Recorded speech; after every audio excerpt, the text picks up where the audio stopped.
यह है लफड़ापुर और यहाँ पर दो गैंग का राज है। एक गैंग को शाका का पिता जगनू चलाता है जिसका नाम है खूनी पंजा, और दूसरी गैंग जिसे शबनम का पिता बशीरा चलाता है उसका नाम है मौत का मंजर। इन दोनों गैंगों में बहुत दुश्मनी रहती है और रोजाना उनकी गैंग वार होती रहती है, जिससे लफड़ापुर के लोग बहुत परेशान हो जाते हैं। सारे लोग जब इंस्पेक्टर गोरिल्ला से शिकायत करते हैं कि इन गैंगों ने हमारी जिंदगी मुश्किल कर दी है, तो गोरिल्ला सोचता है कि इनके खिलाफ कुछ करना चाहिए।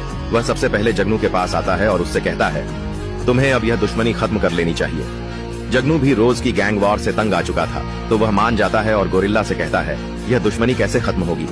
गोरिल्ला कहता है, अब एक ही तरीका है, अगर तुम शाका की शादी शबनम से कर दो तो यह दुश्मनी रिश्तेदारी में बदल जाएगी और खत्म हो जाएगी।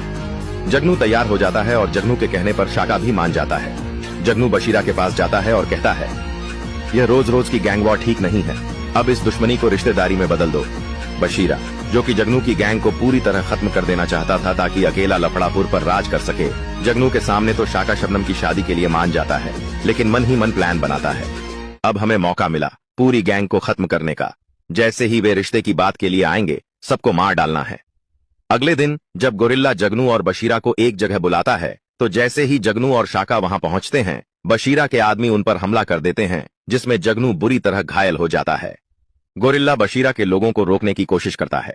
उसी समय शाका जगनू को लेकर अस्पताल पहुंचता है, लेकिन 2 दिन अस्पताल में रहने के बाद डॉक्टर शाका को बताते हैं कि जगनू को कोमा आ गया है।